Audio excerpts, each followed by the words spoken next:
Welcome into the 5 Reasons YouTube channel. Before Floor, an extension of 5 on the Floor. Thanks to our sponsors, Biscayne Bay Brewing, the official beer of the 5 Reasons Sports Network, also of the Miami Marlins. You can find them here at FTX Arena at the 100 level and the 300 level. There you get the Tropical Bay IPA. This is always busy here, so get here early. There's a reason it's busy, and you can also check it out at our other sponsors, Quarterdeck, many of the local restaurants in town, as well as Winn-Dixie, Publix, Whole Foods, and you can find other locations on their website. So check it out. Biscayne Bay Brew, the official beer of the 5 Reasons Sports Network. Also, our friend Mark Brown. I don't know how I missed him here on Monday. You can find him, though, at markbrownpa.com. That's marcbrownpa.com. The man with a plan. The phone number is 954-566-5678, 954-566-5678. If you are young with a family, as we know many of our viewers are here, you need to get an estate plan done now. You never know what can happen to you tomorrow. You do not want the wrong person managing your children's future, your family's future, anything along those lines. So reach out to Mark. He'll get it done for you. Make sure you mention 5 Reasons. All right, let's get to it. The Heat and the Suns tonight. Alice is going to be here at the arena with me. Also Timothy, our guy Timothy Bain's going to be here, bringing that Bahama Rican influence here to the arena. But Brady first, who's in, who's out? Yeah, Jimmy Butler is the big one that's out with sinus congestion. I guess it's allergy season, guys. So let's calm down on that one. But other than that, I think the question becomes who inserts in there, because it actually is a question. Like, I think it's a conversation to be had. The easy answer is to say Caleb Martin comes in. You may think possibly a Devin Booker defender, but I think PJ starts him anyway. So I don't think that's really the way they have to go. I know a lot of people think maybe Max Strus, because we've seen that in the past. Obviously, the rotation, not messing it up and going that route. So I think it's interesting. Either way, I think Gabe Vincent cracks in the rotation tonight, because even if, let's say, if Strus starts, I think they probably would expand it to 10 and let Gabe get some run, because I think it's a good matchup with him and potentially Campaign, even if Campaign is the starting point guard tonight. All right, one thing I want to make clear here, though. I've got people I put who should start, and I said I think it might be Strus for the reason of trying to keep the rotation intact, the bench rotation. And people are like, Oladipo. Oladipo is not starting. They're not burning his 15 minutes at the beginning of the game, okay? That's not happening. Here we go. What does this say? Could you read that? Hi, Ethan. I subscribed to your what? I can't read that much. What is that? To your thing. To your thing. What other notifications will I get? What are we promising, Greg? We got to get on that thing. You'll get a lot of stuff during the game. That's off the floor, Alex. And the off rest the of floor, us. yeah. You got all floor. the game stats tonight. Yeah, you will get all. Yeah, I turned over the game notes to Greg, and he loves this thing. So you're going to get those. You may want to mute those. But you're going to get lots of other cool stuff. I promise you, we're going to give you some insights. So we're figuring out how to use it, but we're going to give you stuff we're not going to give you anywhere else. I promise you that. Thank you for the donation, though, because that's actually more than the monthly subscription. You just paid for a month and a half of Off the Floor. It's usually $3.05. There you go. So thank you very much for that. All right, let's get to it. The rest of this, Greg, Jimmy Butler's missed 20 games this season. It's a lot. And some of it's for, look, man's got a sinus infection, I guess, but some of it's for somewhat small stuff. We have said that he needs to take some time off before the playoffs anyway.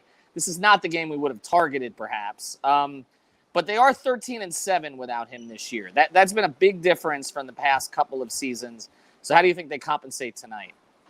It's interesting because I actually think this might be a game where they circled it to sit Jimmy if they were ever going to find rest for him, because it's an out-of-conference game. They have a 3-game lead in their own conference. So I don't know. I think that there are elements of this where I could see where they may be willing to chalk up one in the event that it goes that way without Jimmy, knowing that it's not a conference game. But Tyler Hero, they're 18-5 when he leads the team in scoring. So I suspect he shall do so again tonight. He always comes to play against Devin Booker.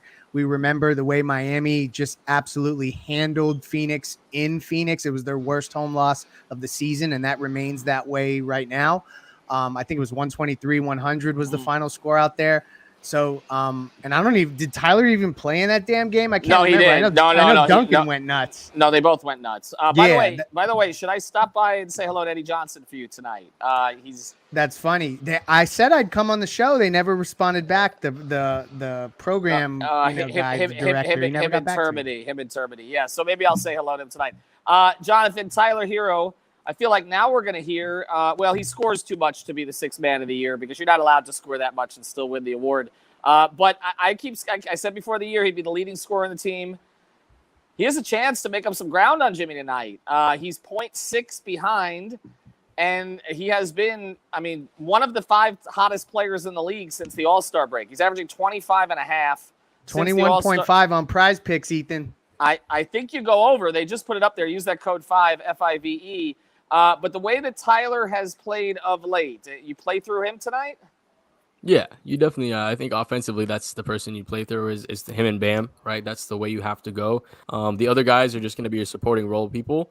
But I think you have to continue to play through him because when it comes playoff time, he's our main 3-level scorer. Basically our only 3-level scorer when it comes down to it as far as at a high level. So he's going to have to get those reps of being that lead guy, having the opposing team focus on him and key in on him and get through, passing through that the defense focusing on him a little bit more. So I think we do play through him tonight, and I think that's kind of one of our keys to success. Brady, taking a look at Phoenix, they don't have Cam Johnson tonight, who played really well recently. Won a game almost by himself. They don't have Chris Paul. Who do they play through other than Booker, who obviously has been out for the past few games? What does their game look like? Yeah, I think a lot of it's campaign, just getting them into their actions. They've been doing a lot more with Mikal Bridges in the half court, and the DeAndre Ayton just had a couple big games with some of the Chris Paul and Devin Booker out. So I'm looking at the Bam Ayton matchup because we constantly talk about on the show like, oh, Bam has the advantage. Bam has the advantage. I think it's the game where without Jimmy Butler, you want to see Bam have an advantage over DeAndre Ayton. Like, I think that's what you want to see. Of course, they're going to work everything offensively, mostly through Tyler when he's on the floor. Another one of these matchups, like it didn't just happen that he had, I think, 33 last time against the Suns, something like that. It's a good matchup for him. It's not just playing up for Booker. Like, there's some spots on the floor that he can get to. So it's interesting, but this is another Suns team that's kind of deep, even with guys out, that they have a lot of role players that can kind of hit you. If they overplay Devin, they have other guys that kind of hit you on that backside. And speaking of matchups, of the one-on-one matchups, I'm looking at PJ Tucker versus Jay Crowder tonight as well, because it's just a fun narrative type matchup. Yeah, and everybody should check out the episode I did with Brady and Alex last night on 5 on the Floor. It's on the YouTube channel now. We went through the West contenders and who the Heat would match up with the best in the finals. All right, I want to throw this at you, and I want you guys to take off the homer hats here for a second, okay? Monty Williams is coaching the best team in the league. They have been the best team in the league pretty much since they had a bad opening week, pretty much wire to wire. They have a big lead on the Heat. Not on anybody, the Heat are there with everybody else. They're tied with Golden State for the second best record in the NBA. They've been without Chris Paul for a little bit, but mostly they've been intact. Can you make the case, because I feel like most rational people for Coach of the Year, you throw Taylor Jenkins in, you throw JB Bickerstaff in, and those are the 4. Make the case for Spo over Monty if his record is worse this year. I can do it. Go ahead. They just got to the finals. I think that you have to coach an unbelievable season to come off of a finals and win a coach of the year. And I know that they have the best record in the league, but I just think ultimately Spoelstra has catapulted Miami to the top of the conference when nobody had them predicted there. They were always looked at as maybe a 2 seed or a 3 seed. Whereas Phoenix was considered a contender going in. They showed that they were a contender in the finals, and that's what they are now. So I just don't know that there's a big enough jump between expectations versus reality as there is with Spoelstra. So I'm going with Spoelstra. Homer hat off, too. Well, kind of halfway off. Go ahead, Jonathan.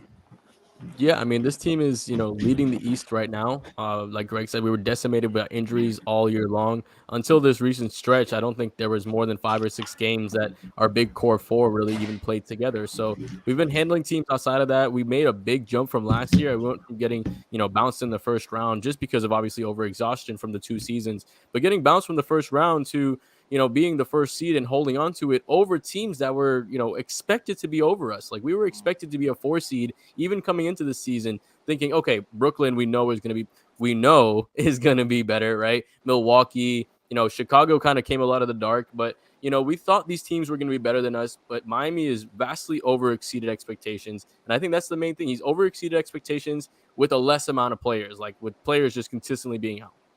Here's my thing about it. If you're not going to give awards to any of the players and the team is first in the East, then you have to give the award to the coach, right? Yes. It's one or the freaking other. I don't want to curse again because. What was their over/under to start the season, Ethan? I bet you remember it. 48 and a win half. Total. 48 and a half. Yeah. So they're 4 wins from that, and they've. I don't know. But it's got to be one or the other, right? But again, this is the moving goalpost thing with Hero. Okay, now all of a sudden he plays too many minutes. Okay, before it was Charles Barkley saying he doesn't play against starters. Well, which is it? Okay, he doesn't play against starters, but he's playing too many minutes. I mean, some of those minutes have to be coming against starters. It's just the way that we shift the arguments is ridiculous. I'm glad the Brady that mentioned Bam though. He has picked it up in the last couple games after slow starts. I'm curious to see what kind of a start he gets off to tonight. And also, look, we can't just forget it. Oladipo's playing again tonight. And he played 15 minutes the other night. I don't know that we can anticipate it's going to go as well as the last one. Although this is a team where his skill set fits a little bit in terms of going against, Booker.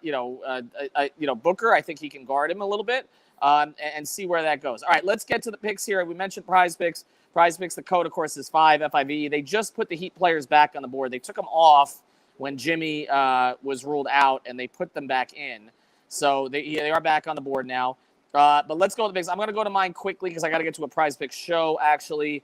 I think they win tonight. I am a little concerned about, again, the late-game execution. Is it sacrilegious to say that I feel better about it without Jimmy playing? Because I don't let him hear that. I do a little bit. I feel like we're getting another hero game tonight, and I think that they win. I don't think they're going to sweep the back-to-back Friday, Saturday, and that's why it's interesting to me that Jimmy's missing this one, and then we'll see if he plays the back-to-back Friday, Saturday. But you have two teams that both, I think, give the Heat matchup problems for different reasons, and I think one of them will catch them. Although the fact that Cleveland, coming from the worst city in the universe, flew in here yesterday to Miami and gets 2 full nights in Miami before that game. What could go wrong? I might take the Heat against them and have them lose to Minnesota. I'm going to turn it over here to Greg and Alejandro, and you guys close it from here. Check out the Prize Picks show, which we're going to do here in a second.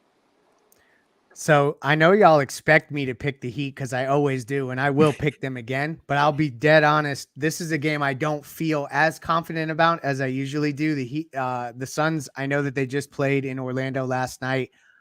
So maybe we catch them on some back-to-back slippage. So I'm taking the Heat, but I'm telling you that this is probably as reluctant as I've taken the Heat throughout the entire season. It just feels like a weird game where all of a sudden Phoenix could come out hot and just have one of those nights. I'm gonna give you a couple prize picks and then we'll go around for everyone else's picks. Go over 21.5 for Tyler Hero. Go over 9.5 for Duncan Robinson. That's easy money tonight. I think he has a big bounce back game. Let's go to Jonathan to my, I guess that's what, my left? Somewhere, I think so. But as far as tonight goes, that's your left on the screen, your right if you can. But yes. But as far as tonight goes, I was feeling the same way. This just feels like a weird energy game where the team will just not play to their full expectations. Sometimes you'll see we don't dive to the ball as quick. We're not hustling quite as much. And other teams sometimes out hustle us and just have more energy. I feel like this is one of those games that the Suns could potentially do that. But I'm like you. I'm going to pick Miami to win. I think the keys to win is just going to be the off-ball movement all night long. It's going to have to be centered around Bam and the shooters, right? That's going to be how it's going to have to work. Bam, everybody's going to have to move off ball. I think Duncan's going to play a key role because, his entry passes when two guys come onto him to either Bam or PJ has been super, super important. So I think that he has a pretty good game as well, like you said. And I think Hero leads the team overall. So, I think that he gets it done. Brady.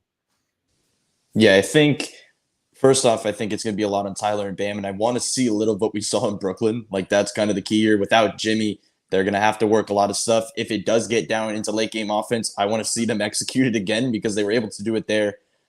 Jonathan hit on the off-ball movement part. If you look back at that last Suns game, first of all, that was one of the weirdest games of the season. Like, they had all those guys out, Omer, and all these other guys were starting.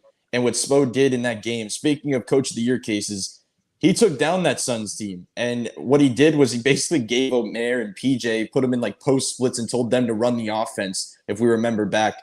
And they did that out of nowhere. And I just feel like, speaking of off-ball movement, if they want to do that again, I think they have to move this Suns defense around. We'll probably get to see that a lot. We're going to see Bam handle a lot inside the interior. And the other part of this, we talked about on the pod, the matchup with the Suns. And the reason that makes me like more reluctant against other West teams is the idea that they have two elite guards that can run pick and rolls like that. If you look at Miami's defensive plan lately, If it's a guard and a big combo, they put PJ on the guard, Bam on the big. They're going to predict the switch, and they'll live with everything else. If you have Chris Paul and Devin Booker in there, the other guy's going to take the pick and roll and can kind of dissect you in ways that you don't really have as many counters for. Tonight, they have counters for it. So I kind of like this matchup more than you would, even without Jimmy, because they still have enough guys. And we've talked about this depth all season that just – I think it's interesting and good to see that they get to have Gabe and Strus possibly play after what we saw last game when Depot was like kind of at the end of his media session talking about, shout out to those guys for like taking a back seat. Like right. It's just cool that maybe, they'll be able to share the floor again tonight too. See, Brady has the guts. He just inspired me to completely flip and say, I am completely confident in tonight. Alejandro, who you got? Yeah, you remember last week, the game that Jimmy and PJ Tucker didn't play? I think it was against the Brooklyn Nets, right? Yeah. And at some point in that game, it looked like they were going to lose just by 30 or 40 points. Yeah. They were and down then early. Somehow they came back and they just ran the table. It was crazy. So what I'm feeling is that this team tends to play to the level of their opponents. We saw it on Monday night. So I'm thinking they can take it tonight for sure. I don't know if it's going to be as surprising as it was in the first game of the season against the Phoenix Suns. But yes, I'm feel confident that they're going to win tonight. I hope they get a win on national television. It is an ESPN game that was picked up. The Heat are a 3.5-point favorite. So with no Jimmy, they're still the favorite because, Phoenix still, with no CP3, et cetera. So the Heat definitely have a shot here. I didn't mean to take the wind out of anybody's sails. Let's go Heat. You know how this goes. Quickly, we'll shout out our sponsors one more time. Thank you to Mark Brown, PA. Definitely reach out to him for a free consultation. Mention 5 on the floor, 5 Reason Sports, 954-566-5678. That's for your free case evaluation at Mark Brown, PA. I'm Biscayne Bay Brew. You all know the deal there. Get one at the game. Ask for it at your local pub. They are the official sponsor of the Miami Marlins and 5 Reason Sports Network. We will be tonight with 5 on the floor. Post up as usual, Paces and Spaces on Twitter. So we got you covered wall to wall. I'm sure Alejandro has some tricks up his sleeve right here on the YouTube channel after we finish. So thank you for joining us. And like I always say about this time, let's go Heat. Thank you, Greg. So now we're going to go ahead and listen to Erik Spoelstra and his press conference before this game. Remember, no Jimmy Butler tonight, and Caleb Martin will play. So no Jimmy Butler, but we will have Jimmy. He's not playing tonight. Caleb Martin. Okay. There you go. Caleb. He is playing. That's good. Coop, nothing. Oh, sorry. You guys decided to keep Hayward Highsmith around and to a contract. What was the thought process? What have you seen from him that you like, that you want to continue to see him develop? Yeah, I really like him as a two-way offense-defensive player. He's already kind of fits that mold of that 3-and-D guy. He can guard multiple positions. He's strong. He can guard quicker guys. He can guard bigger guys. And he's more than capable, three-point shooter. So we're really excited about having him in the program. We really liked him when we had him in January, and we were hoping that we would be able to, get something done at the end of the year, and we did. And he's been terrific, so far, even just being around the guys and developing. And we're looking forward to, having a great summer with him. Hey, Erik, good to see you. Anything new tonight as far as Victor and how you might use him or how much he can go? Nope, same. I'm going to give it that same answer for a while. Coach, you guys have obviously played without Jimmy, a lot of guys all year. How much is just the whole culture and guys understanding that play a role in being able to continue to win when key guys have been out? Yeah, we're past that. I think everybody's tired of hearing about culture, and how we do things.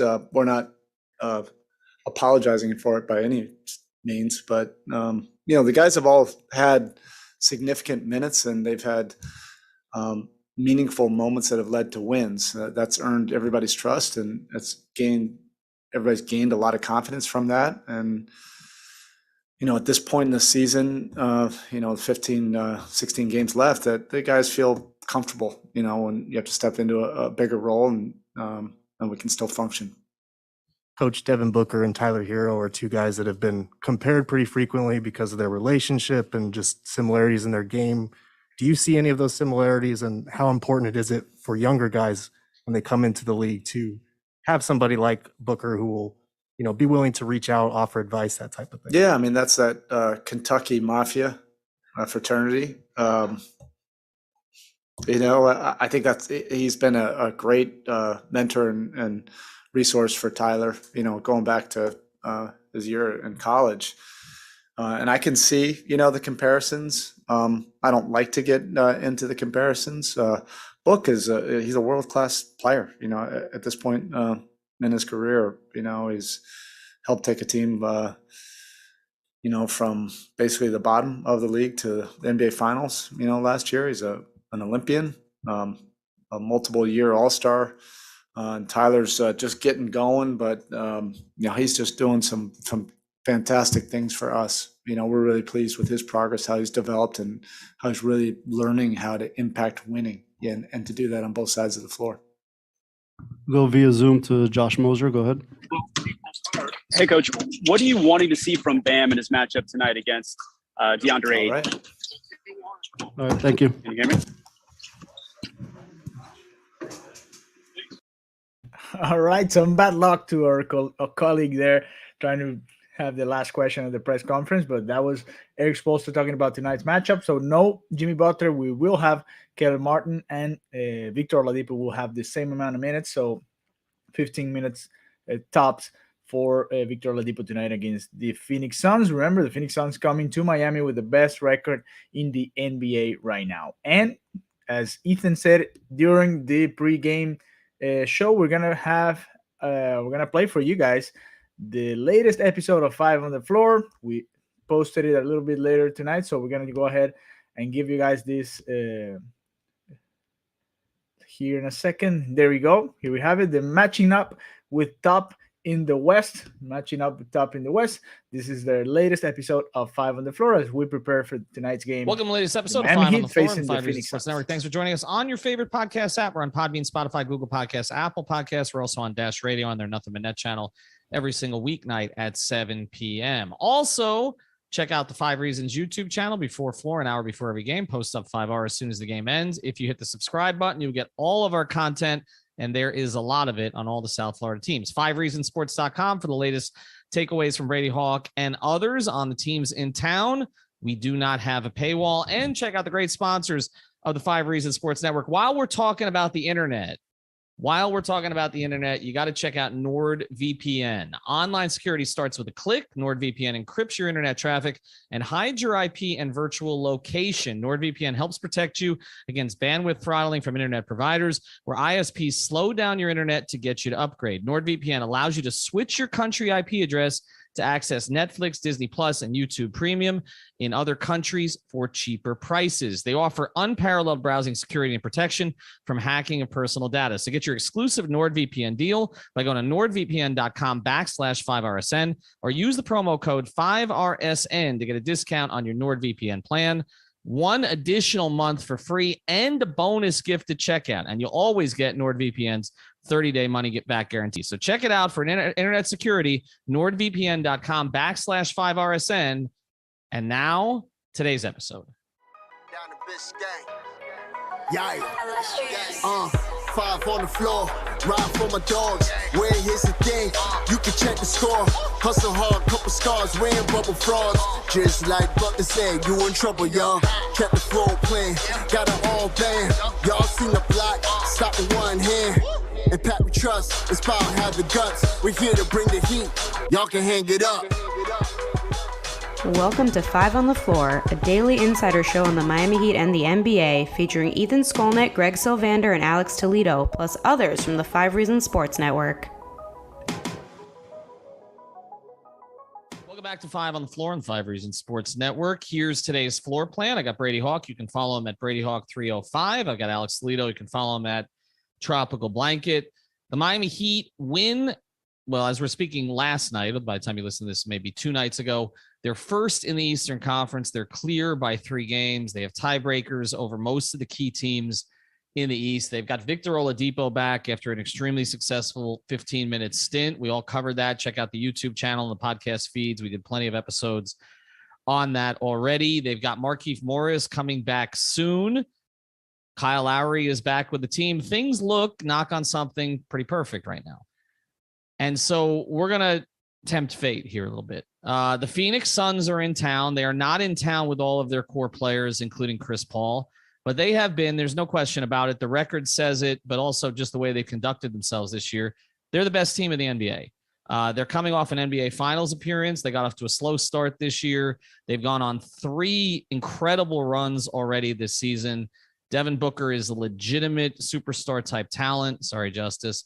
And, they've got a guy in Ayton who may, whether or not they want to re-sign for the maximum, is playing at a very high level. Cam Johnson has stepped up. They're really, really good. Okay. And they're in a conference, guys, that is not as good as it has been in past years. Typically, the West goes 8, 9, 10 deep. I mean, this year, the Lakers, don't belong to play in China this year.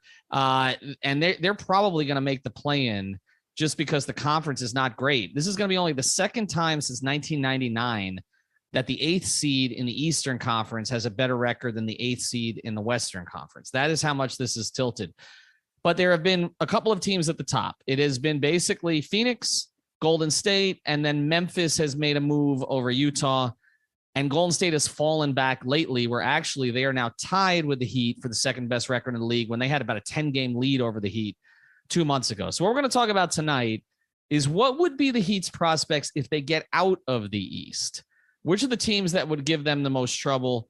And we're going to start with the one that's here, not the version that's here on Wednesday night without Chris Paul and some other guys, but in totality. So I'll start here with you, Alex. In your view, first thing, are the Phoenix Suns the favorite to come out of the West? They should be. I've said at different points throughout the season, I would pick the Warriors, but I get why the Suns should be considered the favorites. Like you said, you said it pretty succinctly there. Like, they've been the best team in the league all season. They were obviously in the finals last season. They've proven that they've been that team this year. Both teams, when we're talking about the Heat and the Suns, are 1 seeds, and there's 7 games between them when you're talking about wins. So that's how damn good they've been all year. So I get it. They should be the favorites. I just think, you get them in a series of the Warriors. Wouldn't be surprised if the Warriors win. But yeah, they're the favorites. Are they the favorites, Brady? Yeah, definitely. Like you were mentioning how the West is just different than it's been. It's basically of the Eastern Conference of what we usually know, like when LeBron's just overpowering the East and it's just like, oh, who's going to face LeBron this year?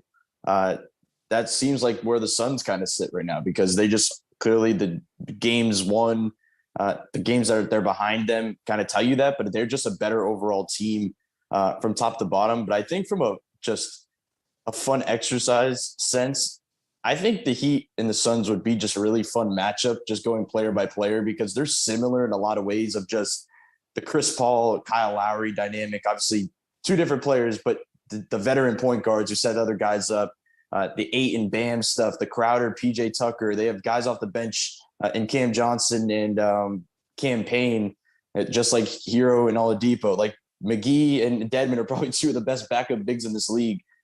I think that would just be a really fun matchup, and just from a basketball sense, but definitely from top to bottom, it just seems like East or West, the Suns are definitely the best out of the grouping. The one place where the Phoenix Suns are better than the Miami Heat, and it shows up in all of the numbers, is in the clutch. They are dynamic in the last 5 minutes of games. They know, again, with a full roster, they know who they got to get to. They know where to get the ball at the right time. They know how to use the clock. They do it defensively, but more so than the Heat do, they do it offensively. That is where a series against Phoenix would be problematic, I think, for this Miami team until they figure some things out. I think a lot of the individual matchups you're comfortable with. I think you're comfortable with Bam against Ayton. I think you're comfortable with Jimmy Butler matching up with Mikal Bridges. I think you're fairly comfortable with maybe Victor Oladipo guarding Devin Booker a little bit, or maybe Gabe Vincent slots in there, or some of their other guys. I don't think you're particularly comfortable with what would happen if the game was tight in the last 4 or 5 minutes. That would be the biggest concern for me of a Phoenix series. And I don't necessarily think that's the case with some of these other teams. So let's pivot a little bit. If it's not going to be Phoenix, everybody thought it would likely be Golden State because of the start that they got off to. I can tell you that as much as the numbers were great early, I wasn't as sold on the Warriors as some. Even with the thought that Clay was coming back, which you knew they were going to have to integrate him, I still don't feel they're that strong up front. We're going to talk about Draymond. I still think some of their players, I've been following Warriors fans have been complaining about sort of decision-making that Jordan Poole makes in certain situations. They have some young guys I don't know that you can necessarily trust.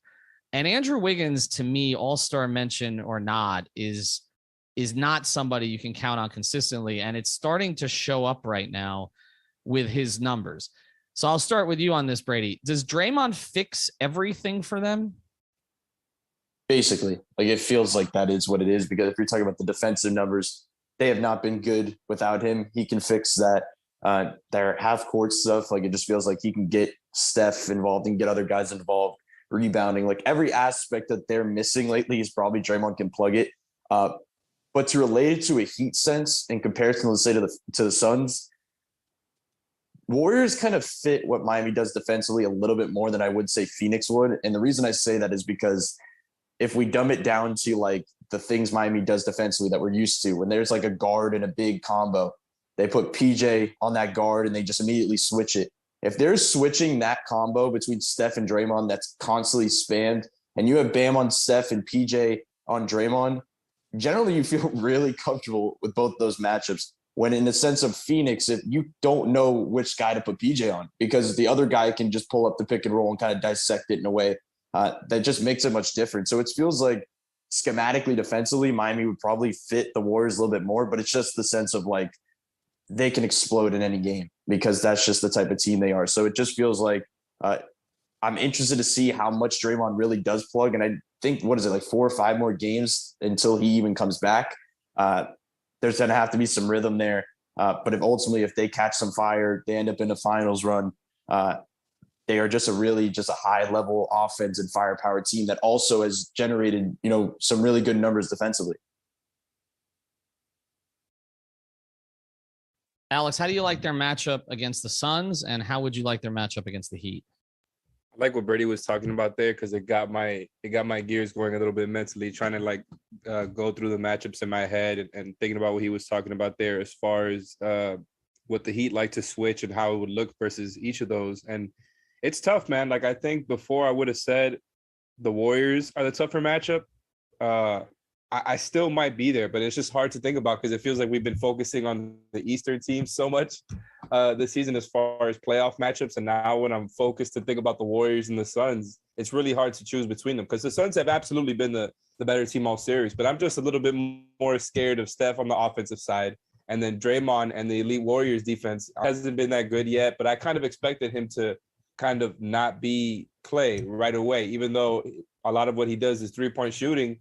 I think it was going to take a little while for him to get his rhythm back. I kind of just expect them to be the Warriors in the playoffs, and I look at them a lot like the Warriors teams pre-KD, where it's like they've turned Andrew Wiggins into their version of what Harrison Barnes used to be for them.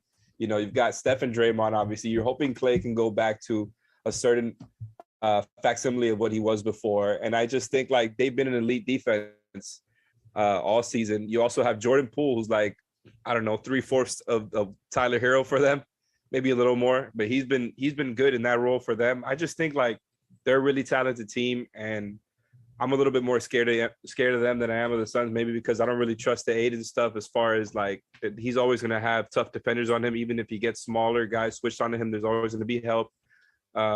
Chris Paul is older and can't beat you off the dribble, doesn't get into the paint. I respect everything he does. He's really good despite not being able to get into the paint anymore. But I just I'm more scared of Steph when it comes to if I'm the Heat. I think I respect Steph more at this age in time. Of course, Steph hasn't done his best work in the finals typically. I think that needs to be taken into some consideration. And there's no Durant there to bail him out. I am, a Steph Curry sycophant, but I covered finals series where, he didn't win the MVP, pretty much all of them.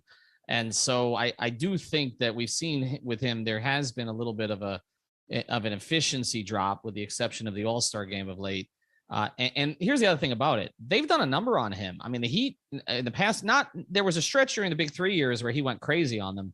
In recent years, though, they've done a good job. And we have seen when they focus on one. I know the Warriors have other options, but he's the hub of all of it. I feel they can do that for Paul and Booker too. That's kind of my thing with it. But there's two of them. That's the thing. I mean, unless Clay is going to be back at the level that he was at before, I mean, you're not worrying about Draymond offensively as a scorer. He does a lot of other things, obviously. But I think with Ayton, there's another dimension there that the Golden State really doesn't have that kind of big. And again, with Golden State, there's some questions for me about some of their others. Like I guess I just don't fear Andrew Wiggins after all this time. I mean, they would be look, if they got to the finals, it's because Steph and Clay were playing at a high level and Draymond was healthy. So that is why they would scare you. And they've done it, right? Unlike Phoenix, they finished the job before. So that would be concerning. I mean, they're second in net rating for the season. So no, I know they are. They've been awful the last 10. And I think maybe that's coloring my judgment here a little bit. I mean, for the fact that the Heat, with everything that they've gone through, have gotten into a tie with Golden State. I'll say this also.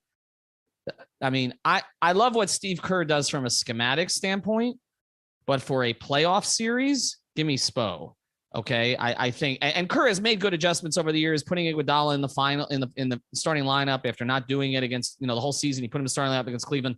But again, if you're talking about one series, give me Spo. All right, when we come back, we're gonna get into some of the other teams in the West, including the one that just from a roster composition standpoint might actually give the Heat the most problems. Before we do, though, Brady's appearances here are sponsored by our friend Erik Rubenstein. This is the personal injury attorney that you want to go to if you're here in South Florida. He did go to FSU. Don't hold it against him, but he's got a law degree from down here in St. Thomas. He graduated magna cum laude. I will just say, he's got the most entertaining Instagram account you will find. It's Ask About Me, I Got You. I don't know if there's a rapper that Erik doesn't hang out with, but he's a huge Heat fan. He grew up in a personal injury family, and he can handle everything for you. Okay, so car accident, slip and falls, medical malpractice, and more. The phone number is 954-829-ERIC, 954-829-ERIC. That's 954-829-ERIC, or on Instagram at Ask About Me, I Got You. And also, he sponsors our daily clip, our court clip, on our Instagram account at 5 Reasons Sports. All right, the Memphis Grizzlies are an interesting team this year in this sense. John Morant is an MVP candidate, legit. He's taken the leap, literally and figuratively. They actually have a better record without him this year than with him because of some of the things that they did. I would argue that if you just look at the type of players they have, that they would be the most problematic. They're unlikely to get to the finals, I think. I think they're a young team. They haven't been anywhere near that far before. They're in a play-in situation last year. But I just think if they got to the finals, there are a lot of matchups we wouldn't like. Is that fair, Alex?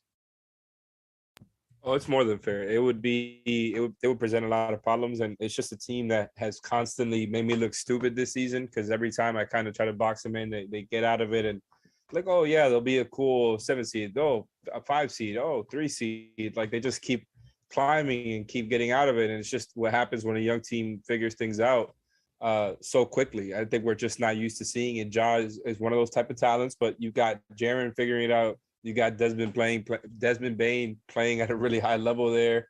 And they're doing it with like Dylan Brooks having been in and out of the lineup too. And he was one of their best players before this season.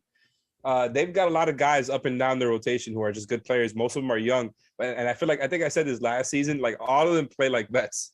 The way that they play, like it's just very, but it's not without energy though. That's the thing. Like it's constant relentlessness and energy, but it's very procedural in the sense that they're making the right reads and they're getting things done on both ends. Like they're a very good team on both ends of the floor when you look at the numbers. So yeah, like they will be tough, but I'm not really looking at the Grizzlies as a serious contender to beat the Heat yet. Like I'm gonna box them in one more time, and they might make me look stupid again. Odds are they will, but I'm just not putting them on the same level as the Suns and Grizzlies yet. I think the Heat could scheme for what Ja does, even if he will beat most of their guys off the dribble. The Heat are always gonna send help, and you're gonna have to bank on the shooters that the Grizzlies have beating you night after night in a series. And I just don't think they would have enough to beat the Heat this season. Brady, what would have to happen for Memphis to get to the finals? I think, first of all, Dylan Brooks would have to be healthy and play at an extremely high level, because they'd have to have that maybe Victor Oladipo type addition that ends up playing way above his head.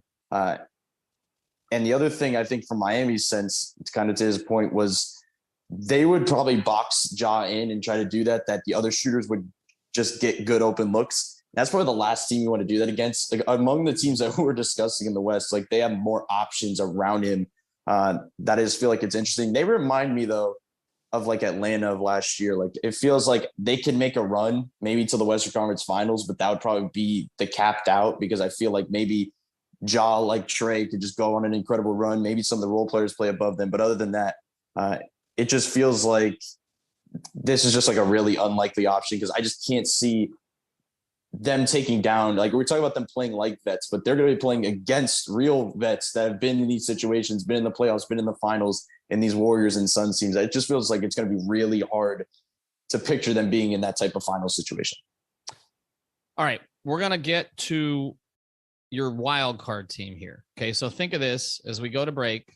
The one team that you think could get to the finals and give the Heat trouble, because we've seen dark horses. It doesn't happen often, but sometimes teams come from beyond the top 3 seeds. I know I haven't mentioned one of sort of the blue blood teams, but I don't know that I take them particularly seriously. But we'll talk about it when we come back to the break. Before we do, I'll tell you about another sponsor of the 5 Reasons Sports Network, and that's prizepicks.com. Use the code 5, F-I-V-E. Get your initial deposit match. You put down $100. They'll give you $100 to play with. This is the official daily fantasy partner. And you can play the Heat games. You can play all the other games. You can pair players from different sports, different teams, 2, 3, 4, 5 players. Just use that code 5. Okay. F-I-V. If you don't use the code, you're like giving away free money. Use the code 5 and you will get your deposit matched at prizepicks.com, or just download the app. All right, let's do this. I don't want to talk through all the teams. Okay. I don't want to talk through all the teams. I just want everybody to give me one. All right. Give me the wild card team in the West that you think could get to the finals and could give the Heat the most problems. Alex. Damn it, Ethan. I was trying to sort between the ones that came to my head here. So just one quick question. Are we assuming health? Because that's a huge one. Yes. Well, we're assuming they wouldn't get to the finals without the health, right? So, okay. But I think in one case, I don't think you can assume Kawhi Leonard's health. I think we have to put that to the side. That's other not guy, even why I'm asking, but that's one of the teams that I had, just came to my mind automatically. But the real reason I'm asking is for the Nuggets. Okay, that's the team I want to pick. I want to pick. Let's say Jamal Murray. All right, so I'm going to give you Jamal Murray back. I'm not going to give you Michael Porter Jr. back. I'm not going to give you Kawhi back. I'm going to give you Paul George back, which is not a certainty by any means. I'm going to give you Jamal Murray back, and we can't give you Joel, Ingles back because he's already gone and he's out for the season. Davis. And we're going to give you Anthony Davis back. Yes. Yeah, I mean, I wasn't going to pick the Lakers anyways, but might as well just say that. If Kawhi's not back, I'm not picking the Clippers. But yeah, I was going to say the Nuggets. I just respect them. They've won series before. They've gotten better and better after every season that they've been together. Jokic just has continued to get better. I don't know, like even without Porter, they might be able to make that type of run. I wouldn't bet on it, but I if you're talking about a dark horse team, I could totally see that happening. I just have a lot of respect for Murray, and if he is looking good and looking like himself, they can make a run. Like, I guess that means you would have to get the Warriors in the second round, probably. I mean, I'm not sure where they're seated right now, but if not, like, you got to go through one of the Sons of the Warriors. I don't think it's the craziest thing that they could beat one of those two teams. Having to beat both of them is really tough, but I would pick the Nuggets there. Ready? Yeah, I might have gone. I probably would have gone with the Nuggets just because Jamal Murray is like a big piece of that. And I think going among these teams, like when you're talking about Jokic, a guy that was the MVP, probably will be the MVP again, possibly. Like, that has to be the one you go with. But I'm going to go in a different direction. I'm going to say Dallas. I feel like Dallas can actually go on a run through Luka, but also give the Heat maybe the most trouble, because it feels like, thinking after that last Heat game between Dallas, the thing we talked about on the podcast after the game was, okay, this is another team that has a little bit of length defensively. They've gotten it together defensively, and they gave Jimmy Butler trouble. And when I'm thinking about matchups and teams that maybe Miami doesn't want to see, you revolve that around your best player, and that's Jimmy Butler. And I feel like that's the one team that maybe if they throw length at him, They can flatten your offense out. And I just don't think that was something we expected to say about this Dallas Mavericks team before the season. And we know what they could do offensively. We know that Dinwiddie's actually playing really well. I know we were both skeptical about maybe that type of gelling between Luka and him, because you're putting a guy that's pretty much an on-ball guy that's not much of a catch-and-shoot off-ball player. But he's been playing well. Like, they have enough guys. They have a bunch of role players. Miami's plan against Dallas was, okay, we're going to take Luka out of the picture. We're going to make everybody else beat him. Everybody else did beat them. Like, late in that game, they took Luka out. Guys like Dorian Finney-Smith and Maxi Kleber and all these guys are hitting big shots in the fourth to kind of close Miami out. That it just feels like Luka can be that good that he can probably go on a run and take out one of these teams as a dark horse. All right. I think those are the two teams, honestly. But just to go in a different direction, and because I don't want to pick Rudy Gobert, I'm going to say the PG Clippers. And the reason is Ty Lue's figured out a way to keep this thing afloat without his two stars. They've added Norm Powell. Reggie Jackson's playing at a high level right now. We saw them make a bit of a mini run last year. I think they're dangerous, and I think they would be dangerous for Miami in the finals. That they have options. They would be playing, first thing, they would be a huge underdog with big momentum at that point. But I would say that I think of the two choices that you guys went with, I would lean Nuggets actually, for one reason. First, I think they're more likely to get there than Dallas, but also we know Bam does not do well with Jokic. And again, with Luka didn't shoot the ball well against Miami the last time. Like, there are options against Luka. They don't have options against Jokic. Like he has for Jokic like you can with Embiid. Well, yeah, you can, right? And I don't think with Bam, I just don't think Bam matches up well with him. And I've said repeatedly, to win a championship, Bam is going to have to play at a high level. I don't think that necessarily happens against Jokic. So there also would be a bit of a drumbeat at that point. You'd have a guy who was, the MVP last year, maybe second or third in MVP this year, if he doesn't finish first, where, it kind of feel a little bit like his time. Jamal Murray's not a player who relies heavily on athleticism. I think he's going to come back fine.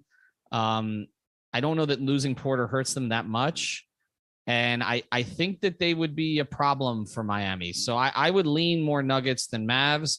But I think Markieff Morris redemption series. Yes, I'm telling you one thing. I'm not going Utah. Not going Utah. It's not happening. All right, check out our sponsors, prizepicks.com. Salt Lake City is beautiful.